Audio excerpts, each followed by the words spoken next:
leading us together in those tracks. Our statement serves as a practice as we our statement serves as a practice as we further commit to our Indigenous community. I'm so sorry, it has been a long day. I'm gonna start that again. Hi, I'm Ellen. I'm the co-executive director of Fringe. And I quickly want to do land acknowledgement. The Hollywood Fringe acknowledges that we are on the unceded lands of the Gabrielino and Quiche Nations. Our statement serves as a practice as we further our connection to Indigenous communities, past, present, and emerging. Before we get started, I just really wanted to thank NewFilmmakers LA. Thank you so much for a little bit about NewFilmmakers. NewFilmmakers LA is a nonprofit 501c3 organization that champions emerging and independent filmmakers and storytellers from around the world. It provides a forum where filmmakers can be recognized for their contributions, have open audience discussions about their work, and connect with industry professionals for insight on distribution, production, and representation. In an effort to showcase, support, and educate, and build relationships for next-gen filmmakers, NewFilmmakers LA has rapidly expanded to the monthly film festival to host an array of workshops, panels, competitions, and networking programs, including the In Focus initiative, which combats the lack of representation in media by celebrating underrepresented voices. It's kind of like the Fringe of film and TV. So if you're wondering what they are a great partner of ours, and we're just so lucky to have them here in the Hollywood region. I'm going to bring up our panelists, and I'm going to actually, I'm so sorry, come up here, come hang out with me.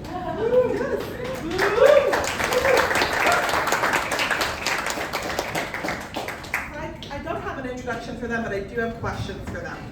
And so what I would really love to do is just start off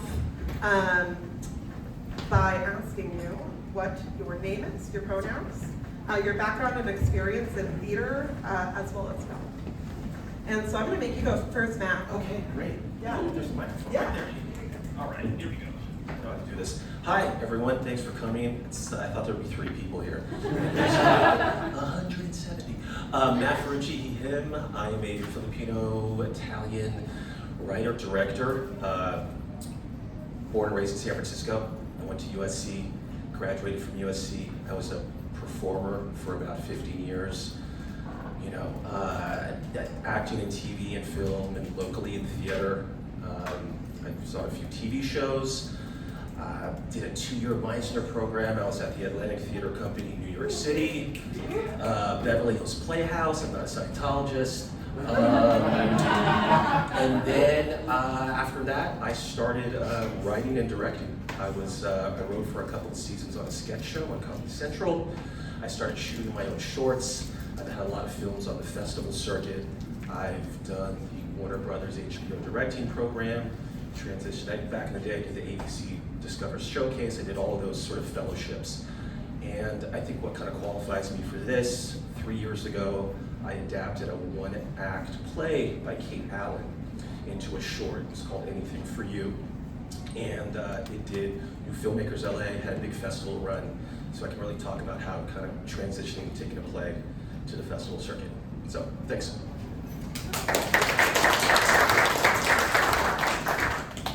Hi everyone, my name is Melina Torres, pronouns she, her. I am Mexican-American, Chilean. I am from Imperial Valley, if you've ever heard of it. It's a very hot, dry area close to the border of Mexico and California.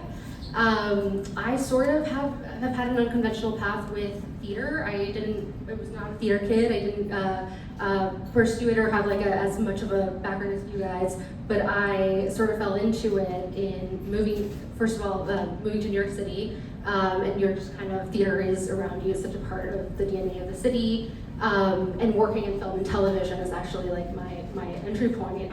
I've been working at companies that have been scouting talent from the film and the theater spaces, and I'm currently at a company that produces not just film and television, but also theater, a company called Soda Productions. We have produced a play called All Nighter for those of you who pass through New York or in New York, and co-produced shows like Good Night and Good Luck and Romeo and Juliet and Stereophonic. Love theater, and I'm constantly looking for new voices from that space. I think there's some really exciting writers and directors and talent coming from the theater world, And I've had the privilege of working with theater artists in crossing over to film and TV and developing their voice in that space. So excited to be a part of this conversation.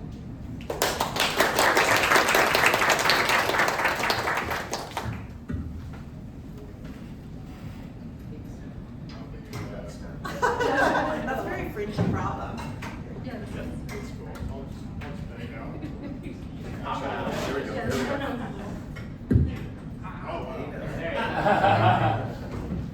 Hey all, I'm Scotty Felix. I am a writer and director from Colton, California, Inland Empire.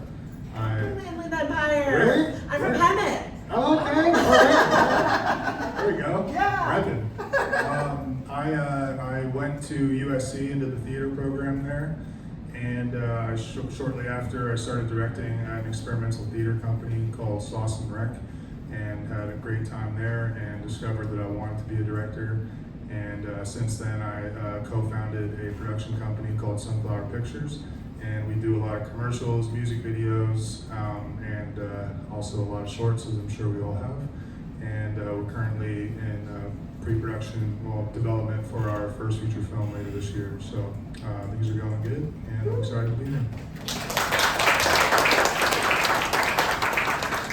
Hi everyone, I'm Marissa Chivas. I'm a New Yorkina, Cuban American, now living in LA. Any New Yorkers in the house? Yay! There are a lot of us. We tend to like switch posts. I started off as an actor in the theater on and off Broadway, a lot of resident theater. And then I moved out here to Los Angeles 27 years ago to be part of the CalArts scene where I teach, and to start a performance, a theater called the CalArts Center for New Performance, of which I ran an initiative called Duende CalArts that focused on Latin American and both local, national, and international collaborations with Latino and Latin American artists. I had a solo show called Daughter of a Cuban Revolutionary that I toured around the US and to Europe and Mexico, and that kind of got me started into writing as well. And 3 years ago, I became a Sundance Screenwriting Fellow with what will be my feature debut, which is called 1972. Thank you. Shooting in early 2026. And I have had 3 films, 2 of which screened at NewFilmmakers LA. I love NewFilmmakers LA. I think it's an incredible, incredible organization that came from plays. So 3 different projects that came from live performance, elements of the plays turned into films. And one of them actually was, I had always thought of as coexisting simultaneously as a live performance and then also a version that is film. So I'm really interested in multi-platform work. Thank you all so much for sharing. It is a heavy-hitting film. You are all so talented, and we only have about 45 minutes to kind of get into this. And so I'm going to kind of set the tone by talking a little bit about where our fringers are coming from.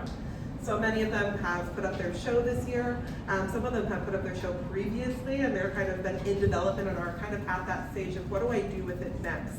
And in that process, a lot of people kind of decide, am I going to continue to pursue touring, or am I going to adapt it into something for film and television? And so a little bit of what we're going to talk about is adapting work and what that kind of looks like to transition, especially for somebody who's not as familiar with film and TV. If they come from distinctly a theater background, what do they need to know? And for some of us who are kind of dabbling both, what are some opportunities where you can kind of, work on some new skill sets, learn some new things, and find some success.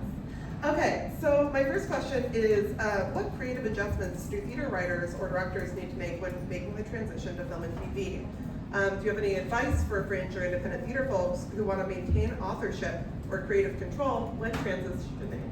So like so many people here have been approached or they've been talking to people and they're like, let's develop this. What does that look like when you're collaborating with someone else? And what does it look like when you do it by yourself to transitioning your work into a new media? It's a hard question, and I know, that's why I was like, let's do this first because it's kind of juicy. It's also kind of like an obvious one, but there's that thing of thinking cinematically, right? Just what can you adjust in the core of what you have of your play, and to really focus on how an image can convey what you're conveying through the words, if it's a language-based piece. Those of you who are working with more visually based piece, you're already, ahead of the game in that way. But I know that's something that really having the right people who really know that world to get advice from is really important, and to listen to them and to listen to their guidance. I know that something that in my process with my screenplay that I'm going to be shooting, I think I've had at least 10 drafts, like full-on drafts.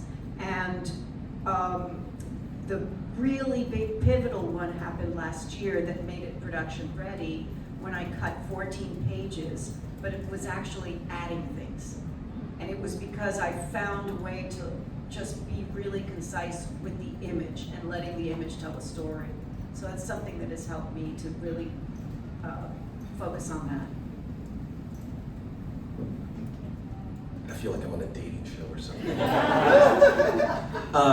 Just to echo what she said, I think when you're taking something, from my experience, from stage to screen, you do definitely have to start thinking in pictures, visually. If you're doing if your play or your one act is two people sitting in a cafe having a 10-minute conversation, if you're doing it on stage, that can be electric. If the performances are grounded and the audience will lean in. If you do a 10-minute scene in something on screen, that could be death. So you really have to sort of reinterpret that. And then the short I did based off of the one I play was a 15-minute conversation of two women over lunch. So my whole thing was, how do I reinvent this visually? Because theater really is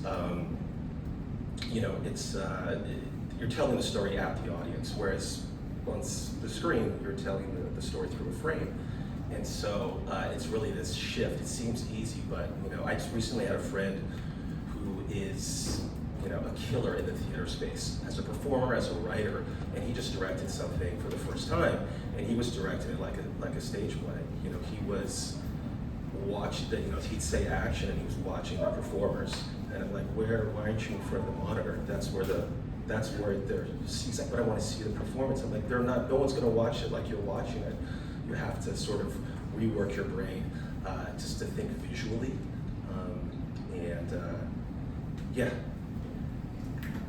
No, completely, all of that, and it's just such a different medium. I would definitely recommend, which I'm sure so many of you are already doing, really study the film form. I'm always so impressed when I meet theater artists who are just like Criterion nerds and just know their references and just have such a deep well of knowledge.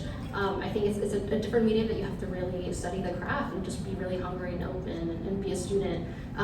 But yeah, in terms of like the actual adaptation process, I've worked with some playwrights who have had I'm thinking of this one playwright who had a monologue that was a really awesome, beautiful monologue that when we read it at my previous company with CB Productions, we read it and immediately felt like, yes, this is not only great for stage, but also great, this is a TV series, and the monologue itself feels like a series breakdown. So this is not the TV show itself. It needs work. It needs to be evolve into the medium. But this feels like a pitch. And sure enough, we worked with this playwright, brought it to another partner who had a deal with a streamer, Amazon, and they really saw the potential there, and they had their own ideas of like a showrunner to bring onto the team and really work with this writer who had never worked for TV before. So it really depends on like where the piece is at, and if the piece even, you know, is film the best medium, is TV the best medium? Like, it's not always. And if you're really like adamant about like, no, this needs to be adapted, just really rethinking like what is the perspective and point of view for screen, and being really intentional about it. But yeah, it's always a really exciting process, the adaptation. Yeah. So my question, I just want to go a little bit back, and I specifically am going to ask you, Melina, too, about what happens when you're collaborating on something. Say you're just like that pure creative that is like, I'm a theater person, and somebody from film approaches you. How do you protect your work when collaborating with somebody who might have that knowledge on how to adapt it best in their industry, but also you need to have your own creative control? Yeah, it's always such an interesting and I think layered process. I think as an artist, know your non-negotiables. Like, where are you like, okay, I'm you know, on stage, I wrote and directed this, but for film, let's say I want to be the screenwriter, but I don't necessarily need to direct it. I'm open to someone else directing, and I think kind of knowing like what your non-negotiables are, and I think to that, finding the right producer, the right executive who is going to protect you all the way through. There's actually a project right now from a theater artist who has never even written on final drafts, so that has been a real like process together. And her voice is just so undeniable and unique and raw that like, no matter, you know, once we're with the network or a streamer or a TV producer, that's the part it's really inexpendable. Like, she is the voice, but then it's kind of knowing like, okay, what she's aware that she will want to be partnered. She's not, you know, will want to be part of the showrunner and someone who is gonna help get the show made. So I think kind of being open and hearing the different avenues for getting your work made. But also just knowing where you don't want to compromise and finding the right partners who are going to protect that. That answers the question. It totally does. Let's talk a little bit about how you get started. Like, what's the first step an artist can make to make the jump between theater and screen? Is there any specific classes, fellowships, programs that theater artists should consider if they feel like they're ready to make the jump? I would say for somebody trying to get into, I'll also too, I'll preface this with more of a film POV than TV. If you're trying to go in from theater to film, I think the best thing that you can do, it depends on what you're trying to do. If you're trying to be the writer or the director, that's probably what I can best speak to. If that's the case, then I think probably being able to surround yourself with people that know more about film than you do and not having an ego about it. I started, I was directing in theater, and then I knew I wanted to get into film. And the first thing I knew of, I was like, I don't want to film any of my stuff on an iPhone. Not that that's a diss to anybody, but I knew at least I was like, I want to film it on one of those nice cinema cameras. I need to go find somebody that owns one of those things. And so I went and like found out people that have those, and I ended up meeting, and one of my first jobs of a short film that I had was a DP that I ended up falling in love with, and we still work together today. And I learned so much from him, of being able to at least learn what focal lengths were and what lenses are and what types of gear is, and that just like helped me, because then that's a trickle-down effect of being able to at least be the director on set, but also know that pretty much everybody on the crew knows way more about this than I do. But the one thing that I had to be a good team player on that team was that I knew the story that I wanted to tell, and that was all I needed to have. And I was willing to be like, okay, what if we shot it this way? And the DP is like, well, that's kind of like a weird cut if you shoot that to this. And I'm like, oh yeah, that makes sense. and now it's like, you know, it's a smooth thing now. But I think surrounding yourself with great people. I mean, one of the guys that I've been with, one of my business partners, Cyrus Hobby, having a good community like that around where you can trust each other to just like talk ideas and also like go into the battleground with each other and know that they have your back and you have their back, because this is a hard business. And so I would just say leaning into your community and finding that community. Are all four of you collaborators, or any of you like, no, I do this by myself? I haven't learned that. Yeah. Yeah, I mean, I think when I came out of theater, I was a bit of a control freak. I think you learn collaboration, and I think that was the biggest jump because of the way theater plays are structured.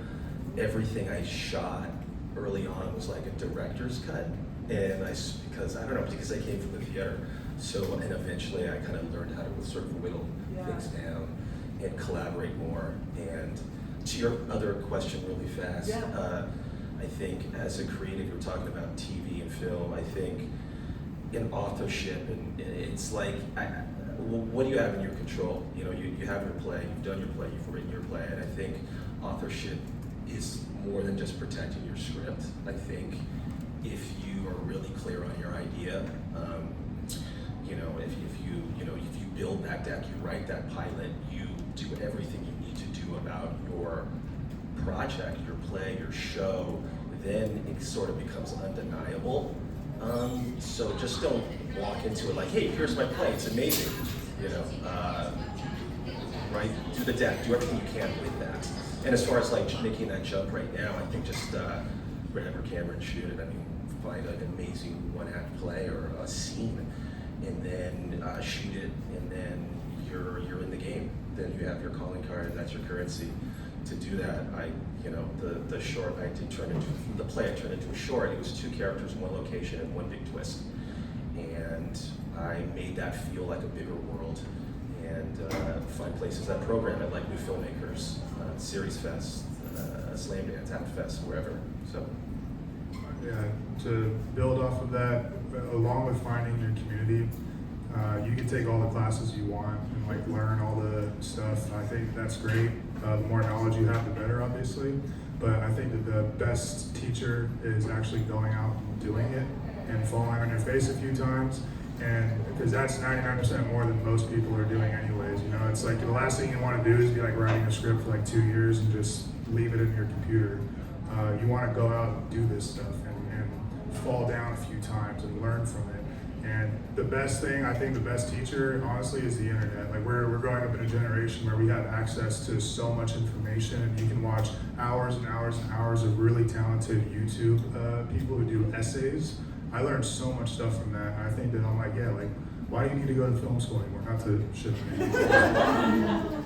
No, it's really true. One of our big things is that you don't have to go to school to be creative, and you don't have to spend money to be creative. And unless you start to do that yourself, how are you going to get anything from a class? Because you haven't even tried to do it yet. And so you're going into a class to fine-tune what you're trying, rather than going in to start the project. That was something that somebody said on a panel a couple of days, and I was like, that is it. Like, you don't go to a festival before you've tried it 5 or 6 times, because you need to get yourself in this comfortable space before you're able to get feedback that is true and you can take, and it doesn't hurt anymore. It actually makes you excited to make those notes a possibility. You have to get to that place before you're kind of ready for it, right? I have some questions. Obviously, I have some. But my question right now is like, how can somebody get noticed? Like, there's so much content, you guys. What does it take to be noticed, especially when you're coming from the theater world where we're already fighting, everybody knows, to get noticed in theater. So break into a new industry seems hard, you know? Yeah, I mean, the attention economy. It's very crowded out there. I think, at least from a film, TV producer and executive perspective, we're constantly, sharing material and sharing things with each other, and it's just such a. I think for me, the way I find stuff is, it's through the more traditional Hollywood channels of representatives and agents and managers and all of that, but it's also just through word of mouth, and especially from the theater side of things. I live in LA now, and I'm trying to integrate myself more into the theater scene here, but at least in New York, you just kind of hear of shows happening. You just go, and it doesn't matter if it's Broadway or off Broadway is more accessible, frankly. So you're just seeing all kinds of stuff. And it really, a lot of us peers are just doing that. And so it's so exciting, like the discovery process of like stumbling upon someone who has a really exciting voice or perspective and just a way of thinking that's going to stand out. And if it's really undeniable, I think that does, rise to the top. So I think don't underestimate just like being in the mix, being out there, making stuff on the internet. I think social media is such a good tool. I don't really, there's the follower counts and all of that people obsess over, but for me, if like a video comes my way or pops up and it's a really funny voice or someone who's really witty and interesting, I want to reach out to them. So there's a lot of direct outreach, and I think that kind of everyone's sharing, everyone's disseminating stuff. So I think be in the mix and just do, like, this is a great event, great program, just do it all and kind of be out there. I would just add to that, and this is kind of on my mind from the La Leaf festival recently and all the panels that I went to, which were amazing. And everybody speaking on the panels who were having their film screened and who were, there was one director actually, she's Colombian, and it started as a project with theater students and turned into the film, and she just won the premiere prize at a festival in Spain. But everybody was basically doing what they are passionate about. They weren't trying to fit some idea of what they think is marketable out there, because that changes every millisecond. They were really, and also with projects, I mean, my screenplay I've been with for 3 years now, I love it, I still love it. And you have to love it because the process can be long before you actually get it realized. But I think that's really essential, is like not trying to think about, oh, what is needed out there or what does somebody want me to do, but what am I really passionate about? What's the story I really urgently need to tell? That's the one that's going to get people's attention, I think. I think to get noticed, for me, it was the festival circuit was my calling card. I did that, and after like awards and buzz, then I got development meetings. But I also think it's off of what Scotty said was, when I saw this one-act play that I loved, I just reached out to, I didn't know how to get copyrights and all this stuff, and I reached out to the playwright in New York, and I said, this is my new take on how I would shoot this. And she said, I love your take, and she gave me the rights to do it. And so I think a lot of times we're searching for material. I mean, this whole festival, maybe it's not your thing, maybe it's somebody else's thing. You see a great play, you see a great show, go up to that person afterwards, and maybe you want to shoot their thing, and then you're working with them on that. And even if you've never directed before, like Scotty said, find a DP who knows how to shoot it. Because I think like the fine line between being a director and being a director, it's like we all have taste. So you have taste, you've been watching movies and TV your whole life, so you kind of know what to do a little bit, but then just grab somebody. But yeah, I think, how do you get noticed? You gotta have the bullets. So either write that pilot based off of your show or go shoot your show. We like to be full transparency here at Hollywood Fringe, so I'm going to ask a question that's not on here. But it takes like a lot of money, right, to like continue to do this stuff. Like you do have to invest your own money and time most of the time, correct? Is that what your experience has been? What does it look like for somebody who's just starting out and maybe doesn't have that money? The first 2 short films that I did were no money. I wrote, I didn't have a computer at the time, I had a typewriter though, and I wrote a script for a short film on there, and I reached out to the DP that I mentioned earlier, and I said, would you be interested in doing this short film? And he was like, yeah, and he was like, that's cool, you do the typewriter, like vintage look. I was like, oh. This time broke as hell, actually. But he ended up getting an entire crew, like gaffers, key grips, first ACs, because they believed in the story. And it was, even though it's a modest little short film, these guys who were working in agencies that were shooting Gatorade ads and all the stuff we see on TV, they wanted something that like nourished their soul as like storytellers. And as playwrights and people coming from the theater, like that's the entire like essence of theater. So you guys have keys to be able to go in there and give something that's really, really priceless, and not to be, like literally it's priceless. These people are looking for that type of stuff. So when you get into the bigger projects, of course you need money, but when you're like starting out though, and it's passion projects, you probably won't be able to get people out there for free every single time, but you got a couple of cards that you can use. And if that card gets you one short film that you're really proud of that you can post online on Instagram or on Vimeo, and that gets to your point, gets somebody to look at your stuff and be like, wow, I didn't know that so-and-so was doing this type of stuff. And they DM you, is what happened to me on my first short film. An executive producer for a very big show at Warner Brothers. I was doing background at the time, and I hated it. I could not stand it, but it helped my ego a little bit long term to be able to humble myself. And I met that guy a couple years later. He saw my short on Instagram, and he DM'd me and he shared it to a bunch of people on his platform, and I work with that guy now. You know, and it's just like being able to have the gut to be able to put your stuff out there, because that's kind of the price, in my opinion. If you're gonna go out there and make stuff, like you have a certain price that you have to pay to be okay, like, I gotta share this now with the world, and like what's gonna happen is gonna happen.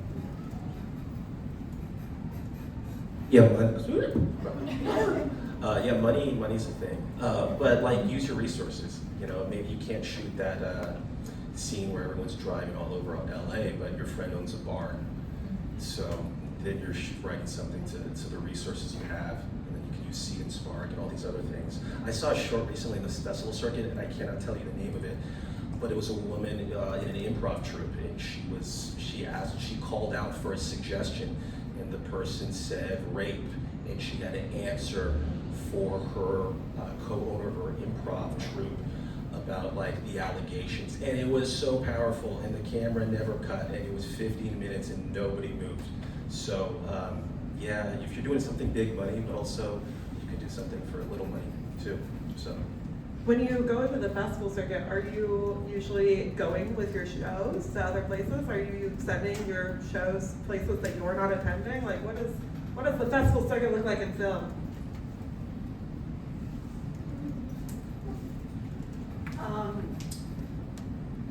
Say the question again. What does it So look like, so say you're doing a film festival, you're like, I don't live there, but I'm gonna send my film to that film festival. Do you always have to go with your film? No. Is that the point? Or No, is that- yeah. you don't have to go. And I mean, I've been in, I remember going to one, and it was like me and my poor friends in the audience in Florida. I was like, oh my God. I mean, that can happen. But it can also be a really great way to meet future collaborators, future supporters, just building your community.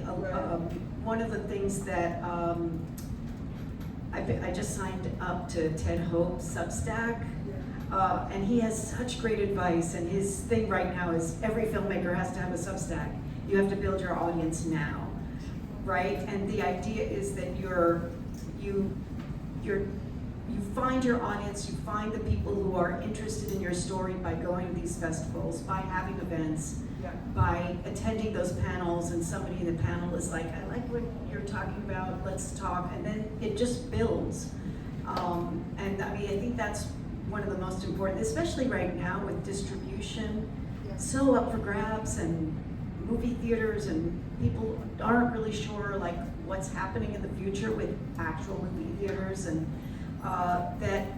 people are being amazingly inventive about that. I'm also reading Selena Ringle's book, Be the Train, highly recommend it. She has a film, You, Me, and Her, that she got distributed to 250 theaters around the country, feature film. She's written and acted and produced in 3 feature films, and it's all very much like starting out with, this is what I've got. And you know, artists we're very inventive, we're very creative, we're problem solvers. And we may want that budget of $1 million, but maybe we just have 100,000, we're gonna find a way to make it work.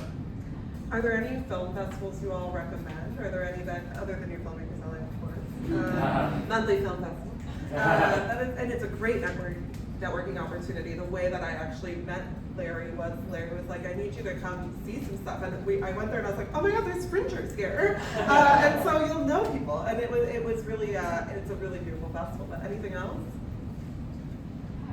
I mean, there's your usual suspects like the Sundance and Cannes. I think those get the most, like South by Toronto, they get the most coverage by film and TV, execs and producers. But there's a lot of people who find their sort of like, oh, I really like to check out Fantastic Fest, or there's like something more kind of niche or like specific that people follow, or Palm Springs, or in New York, I really loved the everything I was seeing at New Directors and New Films.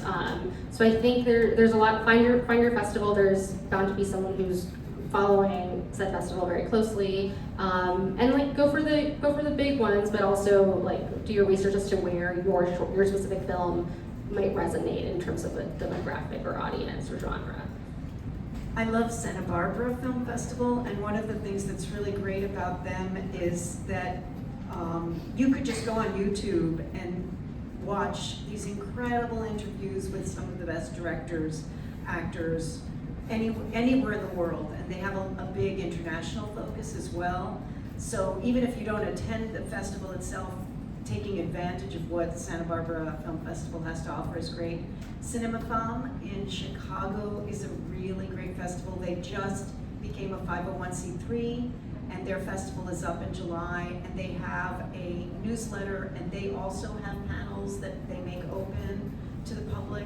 I think a lot of those festivals that make the panels open, which are most, are really great. Pasadena Film Festival is a great local festival as well. Yeah, kudos to that. Pasadena's great, Santa Barbara's great.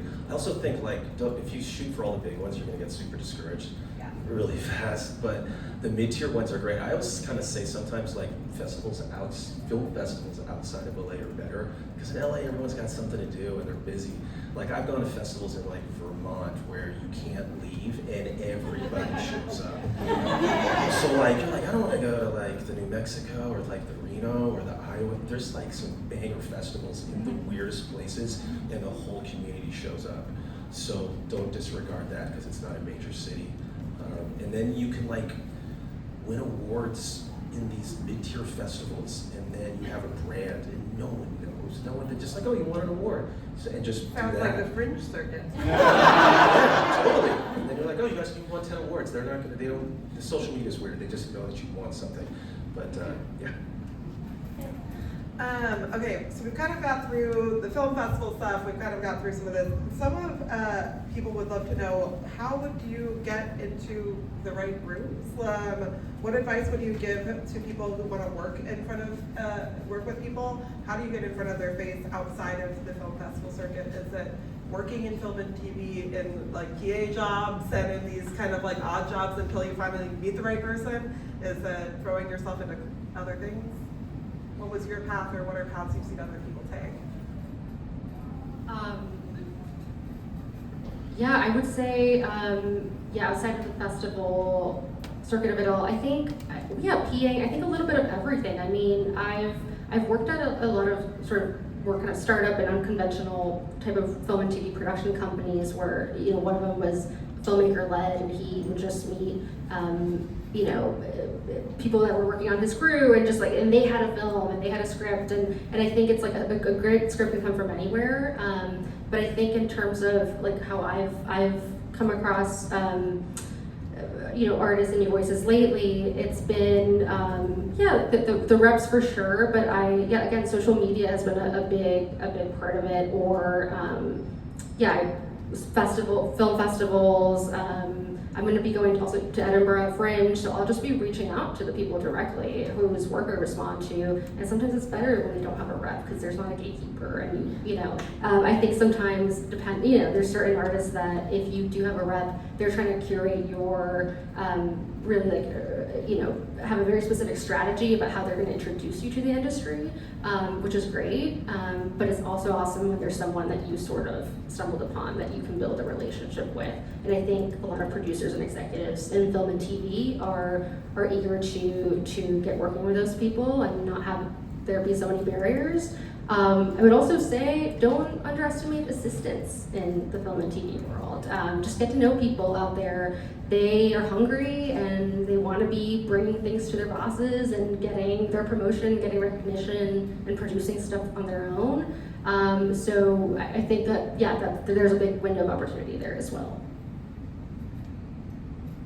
I would say that don't be thirsty. And I mean that sincerely.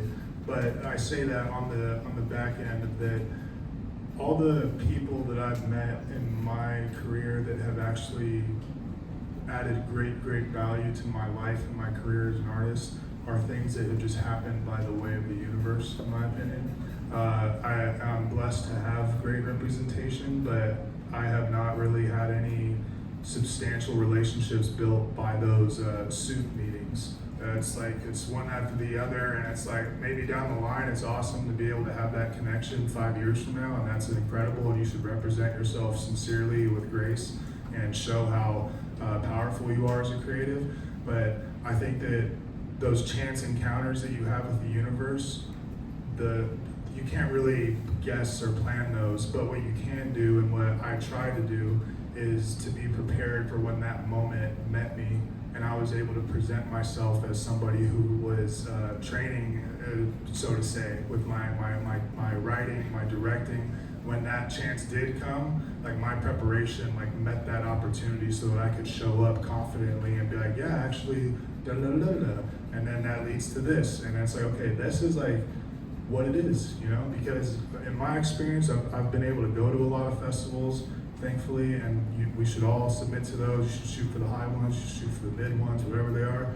But a lot of them are goofy, in my opinion, man. They're just like, everybody's trying to hustle and be like, hey, how are you? Here's my card. And it's just so overwhelming to where when it's too much sometimes. And so in my opinion, when I actually go out and run into somebody and I'm in shape creatively and I am able to talk to them and actually be a person and be sincere and authentic, that goes so much farther than being like, oh, what are you working on? I'm doing this, I did this, watch this. And it's just it's like, okay, we get it. So I would just say just be authentic and be prepared, I love that because people do be thirsty, and it's valid, right? You need to be thirsty and hungry in order to really believe in your art. But it's about hiding it in the best way possible because every single person in that room is as hungry and thirsty as you. Even as you're getting up in your career, has any of that kind of presented? Do you still have some of that imposter syndrome sometimes, or that I gotta tell everybody how cool I am, I have imposter syndrome every day. Yeah. But a great mentor once said, and it's always stuck with me, is that a great artist, it was in an experimental group space where you got up as an actor and you went and did something in the space. And he said, the measure of a great artist isn't how cool you are when you get up there and being able to go up there every time and deliver something every time. He was like, one of the best qualities about an artist is having restraint of knowing when not to get up. Because that adds value to your voice, in my opinion. So. Yeah, that's great. I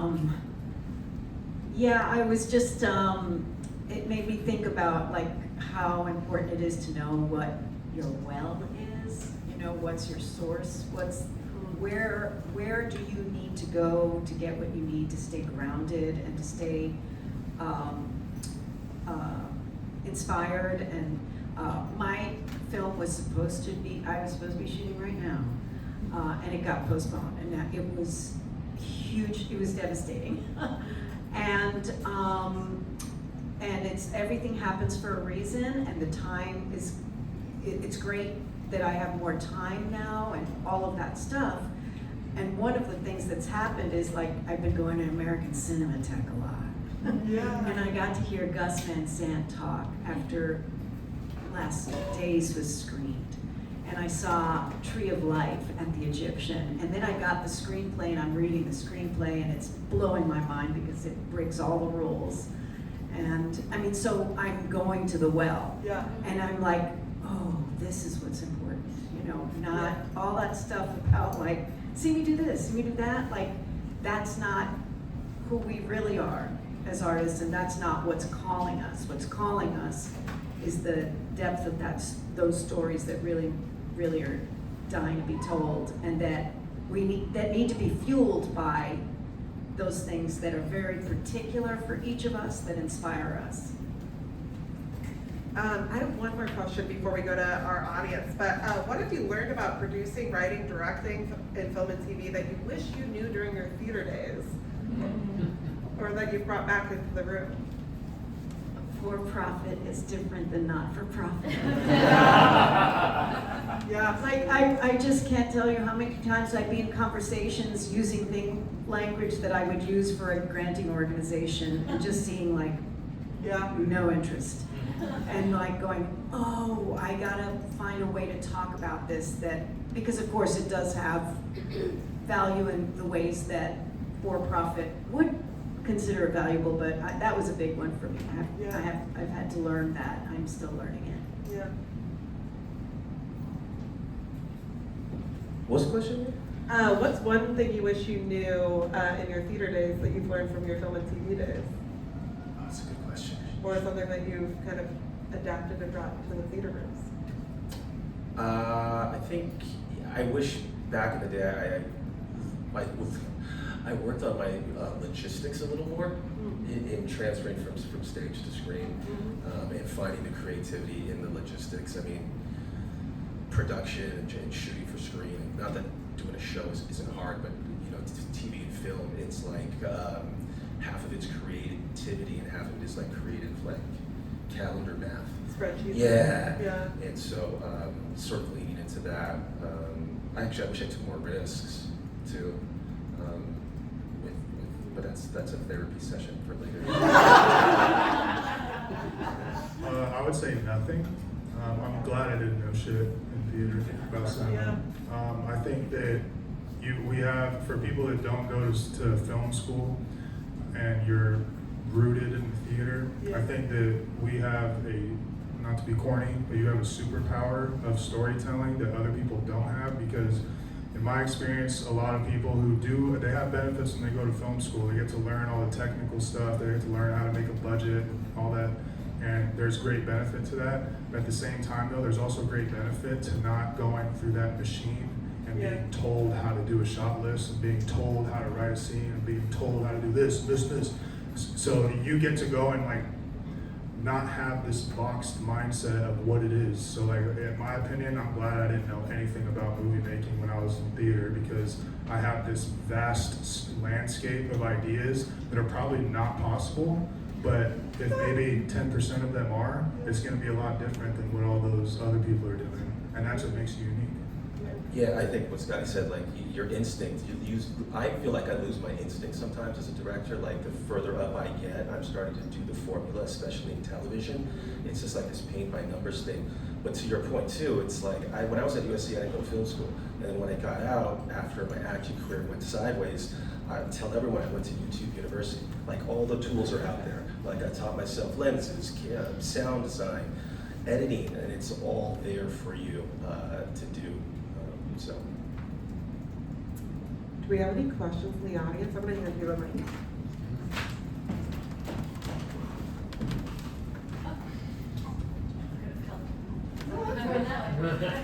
Hi, my name is Shannon Corbet. My show is Napoleon's Poor Sister.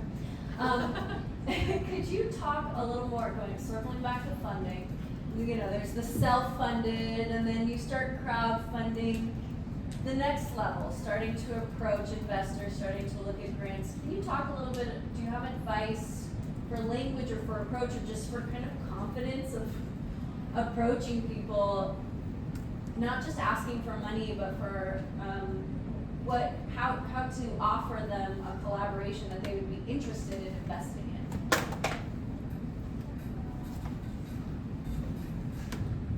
That is the eternal question for at any level finding financing. I mean, so where I sit, it's a little different, but we're constantly looking for money for our films. I think it's from the artist level. I would say find the partners who are passionate about you and have resources, and I don't just mean like financial resources, I mean who've taken the time to build those relationships. I think that goes a long way too.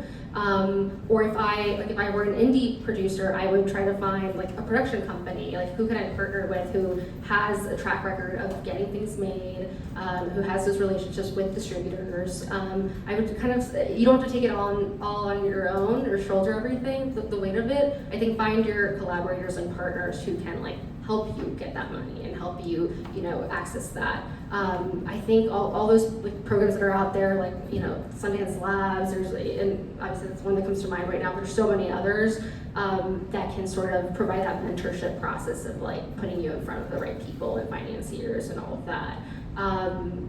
But yeah, that is like the classic question that I think all of us are navigating. I think in terms of the opportunity you're offering, like I think that's a great way to phrase it. It's like you don't want to seem like you're just asking for money. For financiers, I think you're wanting to really invite them into the creative process, and I think there's a lot of people out there with resources and who are into, people who are in the restaurant business that are curious about investing in film and TV, and I think there's an appeal there and like what they can have access to if they join in on that journey with you, which is premieres and festivals and going to set. So kind of like really framing the opportunity, I think. But that's a lot to navigate, I think, from it's really like a producer's job. So try to find the people who get what you're doing, get your voice, and believe in you, and tap into what resources they have in their relationships and networks. If you want the grant writing on a grant writing class on the theater side, but they also have a lot of people that do crossover, LA Performance Practice. Also has a really great cohort of people who write grants together. LA Performance Practice? Yep, LA Performance Practice. Thank you. I would also really quickly say, I saw your poster there, Napoleon's Whore. What's the third word? Sister. Sister. Yes. I mean, that's a great title, and you want to like read page 1 on that. But like, I think, like you said, is finding people who have done it. I have a director friend who's with a theater company, and she's made taken a couple of plays to the screen. And she's, it's finding those people who have done it before, and just being super prepared. Like you just gotta, like you're your own CEO, CTO, whatever other C's there are in your own, but you gotta think about it like your own startup. You are your own startup, so how are you gonna scale up your project so if you're gonna go to someone, like you gotta get all the bullets ready. Like you have your lookbook, and how does this translate to the screen? Because I think that's what they're wanting to know, and to having all of those answers ready will help you get the money. We have one here, and then we'll have more. Hi, I'm Regina. My show's Trans Mom versus Family Court. And I wanted to ask you 2 questions about copywriting. Is it important to copyright something before you start sharing it? And then what about crowdfunding? Is it like going down the wrong alley, to do your own funding, or is it better to involve other people's money? Is that a clear question? Yeah. I'm not sure about copyright. I think it's like copywriting your own script. Yeah, I think it's just safe to do that. You can register, I think, with the WGA for like $20, I think. Watermarking your script is important, I would say. As far as crowdfunding, kind of similar to the last question as well, something that we did was we went on Kickstarter. We built everything out as legit as we could. We looked at all the most successful Kickstarter pages that did the most trending numbers, and we're like, okay, they did this layout, this other people did this layout, and we examined what was best for our project, and like also most importantly to present it as something that is very legit and real, and people can invest money into it instead of it just being like some half-assed thing that we would put together or whatever. You want it to look as professional as possible, because that approach and attention to detail is going to invite those types of people that have those bucks to spend. And when we did our Kickstarter, I think we set like a modest goal. It was, I think, like 10 grand or something like that. And simultaneously, while we were getting people to invest money into the Kickstarter, we were also doing private conversations for private investors, because Kickstarter does take a fee. And so it's like, well, I can present to you this Kickstarter that has $8 grand in it right now, but if you want to give it to this LLC and wire it here for your $3K, it's not going to get deducted. And that way you at least you're playing both cards, you know, so. Hi everybody, my name is Jan David Sutar, my show is O Constantine, and I'm actually kind of thinking about this a little bit. I also want to say shout out to La Leaf, they're a great community. I'm a YCP mentor, so thank you guys for representing La Leaf, I love that, they're just so cool. But my question is actually about after post-production and you get into distribution, are you guys finding yourselves using Film Hub, or how are you finding the way to distribute your work post, once everything's done, it's ready to go? And actually a follow-up to that would be, when do you start thinking about marketing? Because I usually have the idea of Roger Corman, which is don't make a movie if you don't have a campaign, right? So I'm kind of trying to figure out, like, in the process of making something to a leak to TV or to film, whatever it is that I do next, developing that process and thinking about how I want to distribute it as well. I'll just respond to the marketing part, just because I recently talked to a friend who did marketing for films for Netflix, and I was 2 months before I was supposed to be shooting, and she's like, oh, you gotta start now. I was like, what? And basically, look at all the stories that you could tell within your story, right? So if there's an element, there's an actress who has to learn a Cuban dialect, right? The process of her learning the Cuban dialect. I went to New York and I interviewed a former Cuban revolutionary. My main character was a former Cuban revolutionary. Her story has never been told. She was like, I've never been interviewed. I'm like, you're kidding. And she had these incredible stories to tell. And so I'm gonna use some of that footage to be telling the story within the story, right? So that's just some advice that was given to me, and I just thought, oh, okay. And then I'm thinking about, what are the different events that I can make happen. I went to Miami and I did a brindis, which means a toast, to send off my film, and basically invited a bunch of people who would care about this film and to begin to create that community. I plan to do that in a bunch of different cities, right? So the marketing it starts now. Yeah, and I think right now there's a lot more distribution places than ever before. Back in like 3-4 years ago, I feel like there were only a few places. Now I feel like everywhere I go, someone's got a startup streamer doing, it's called an OTT. Like everyone's learning how to build those things. So, at every festival, it seems like a lot of even mid-tier festivals have their own distribution channels, whether they're just doing that through YouTube.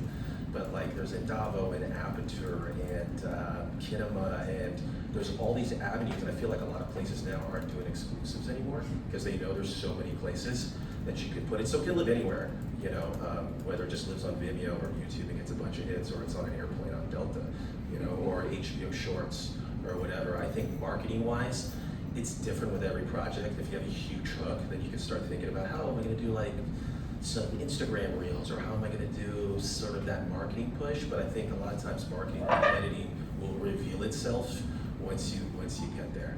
So.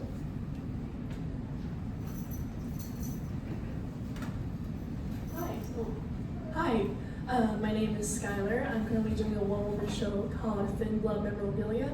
I'm a recent CalArts acting grad from last year. Hi, Marissa. My question is, as sort of like a newcomer to the film industry, obviously there are genres of theater that translate really well or really easy to film, whereas others do not. Obviously, if you work hard enough, you will be able to tweak it. But what would your advice be for a newcomer into the film industry? Like, are there any elements or genres that I need to be mindful of or to avoid completely? Basically just elements that obviously you have to make mistakes to grow, but also I don't want to. You don't want to make the mistakes. Yeah. Real quick, I think that when you're trying to make what you think they want, you get in trouble. It's like even as an actor, if you go into the room and you want to do what they think they want, then you don't get it. So you got to make a choice. If it's a good story, it's a good story. the play that I adapted into a film that played the Academy Award-winning circuit, like I said, it was two women having lunch for 15 minutes. But there were certain monologues in it where they reminisced about when they were on vacation together and this. So I'm like, we're shooting that monologue. You know, we're taking it out. We can shoot it at the other place. You know, so there's ways you can tweak your visuals. I wouldn't like hinder your whatever you've written because it's just for the stage. You just have to open up your mind to some of those visuals and how you can expand that universe with your play. Other than that, I don't. Yeah, I mean, it kind of just goes to what we've been saying about don't. Your passion's gonna come through. I think like don't kind of mold yourself or contort yourself to what you think and the film TV industry wants. I think the right partners are gonna find you. There's certainly some companies that are like, we will not touch period stuff. We don't like horror. Then you have another company that does like horror. So just the right people are gonna find you. And I think at least for me, you know, it could be like it could be something super high concept and out there. Maybe it doesn't work as is for the screen, but if the voice and the perspective is really specific and singular, I'm gonna want to work with that person. Maybe their adaptation's gonna look a little different, or maybe it's like talking about other ideas they have in the pipeline. I think it's really kind of just put yourself out there and what you want to say, and I think it'll the rest will kind of sort itself out. And for whatever it's worth, when and I know I'm not the only one out there, when I have like a general meeting with an artist, they're sometimes pitching me, I think, what they think I want to hear, and then I'm like, what is your weirdest idea, or what's the thing that you don't really like tell people? And like that usually ends up being the thing I gravitate towards. So just don't underestimate, I think, your own sensibility and voice, because there's a lot of stuff out there, and people want to see things that are different and stand out. Hi, my name is Azucena. I'm Mexican. I just finished my show. The name is Anytime and Place. And my question is, well, there are two questions. One is, what do you think about the show starting or letting the show grow more on the theater stage in different festivals around like the city or in other states or countries? Or actually thinking about film or short film right away? Because I mean, this is my first show ever. It's the first time producing it, everything. So I'm on that like line of thinking, what should I do next? And if you think like putting it out there in another country, should we think about adapting for that country too, or like changing the language, or if that's gonna like make a difference? That was clear. What language is the play in now? Oh, sorry. It's bilingual. It's English and Spanish, but like I don't know if like I don't know. I mean, there's so much exciting theater. Some of the best theater I've seen. I didn't even speak the language, right? I think that taking it, if you have the opportunity to continue the process with your play, and like you said, letting it grow, and then simultaneously seeing what ideas emerge for the short, if it is a short, maybe it's something else, right? Would be great. I especially different audiences in different countries. I've been lucky enough to be able to perform in different countries, and it's so interesting to see the different kinds of responses, and you're going to learn a lot from that, and about what your particular audience or circle that's going to support the next stage of this project, where they're at. So I mean, if you have the opportunity to take it other places, I say go. Any questions over here? Any last questions? Yeah.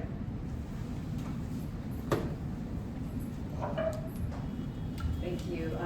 The phenomenon of Baby Reindeer and Fleabag from a one-man, one-woman show going over to a Netflix and Amazon Prime is like remarkable and awesome.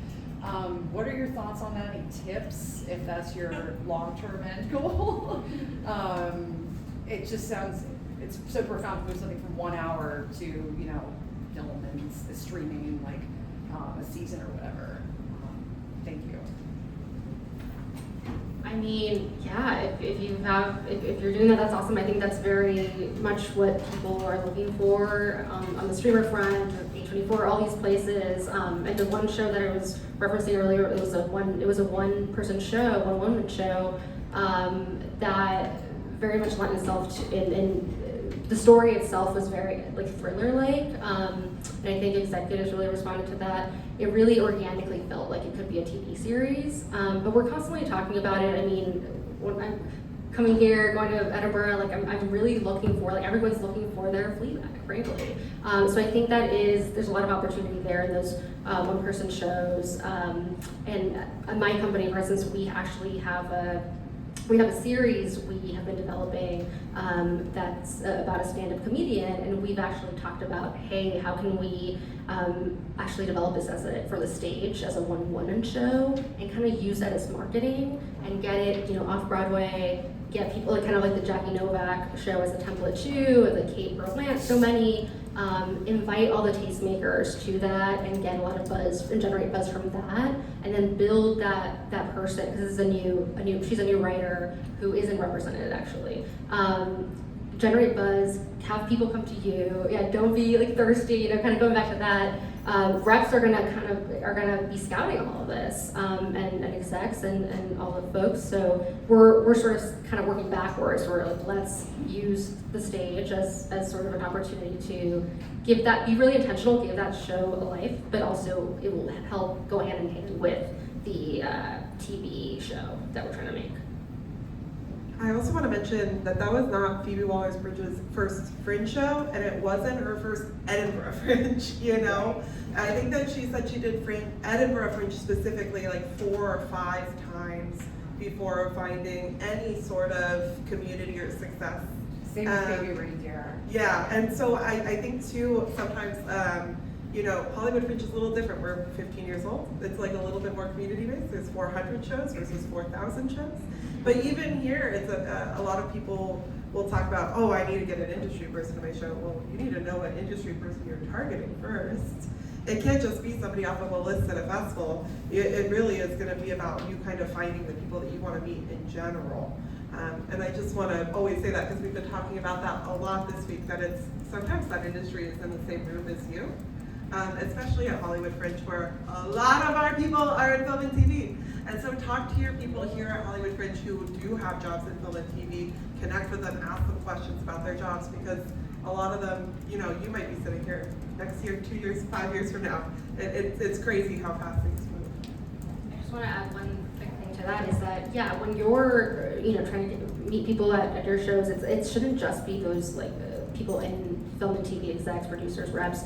I think there's a big value in having your community show up and having whether it's other comedians or other theater makers who are posting about your show and getting the word out there. That person might be represented, and maybe their network on social media looks at that. So I think really prioritizing, I think, the community that your show is for.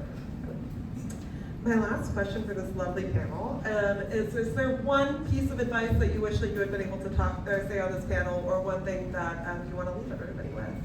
Just one little piece of advice about being in theater or transitioning into film and television.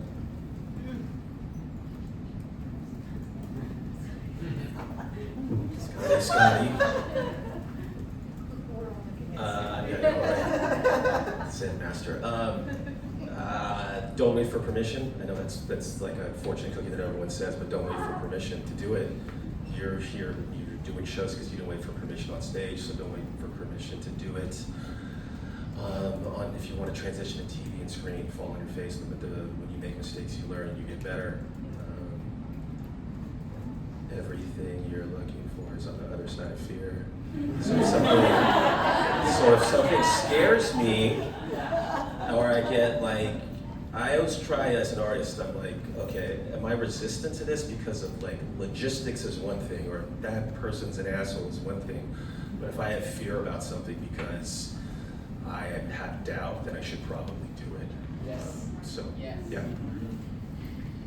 Yeah, I mean, Yeah, really, I think, okay, the one thing I'll say that I've been told before by mentors, nobody knows what they're doing, really. Everyone's figuring it out. There's not one way to do anything to get anything made. It's just, it changes every day. I think stay true to yourself, as corny as that might sound, and have a lot of moxie, and like, don't be afraid to, I think it's a constant balance of like, you don't wanna, follow up a million times with the same person. They're a human, they have a lot going on as well. But you wanna really just like put yourself out there and just try it. And honestly, with first time writers and directors in the film and TV space, the thing that does get it made is when they also think like a producer and they're not kind of just waiting for other people to give them permission or open the doors or get the thing made. They're really like, I'm gonna do this at any cost. And one really inspiring filmmaker that I've worked with, she was developing her first feature, had a really amazing short. Her feature was tough. It was a period, like magical realist piece set in Armenia 2 years ago, so really like very hard time to do anything in Armenia. And we were trying to get this made. She was getting no's from the traditional places, but she was like, I'm gonna do this if it's the last thing I do. And yeah, I mean, it does, you need money to make things, but she really shook all the trees. Every person she knew, this is the one she went for and asked for that favor. And put it together, did a micro budget movie, shot it in Armenia, and it premiered in Berlin. And that film is called After Dreaming. So I thought that was a really inspiring trajectory for that piece.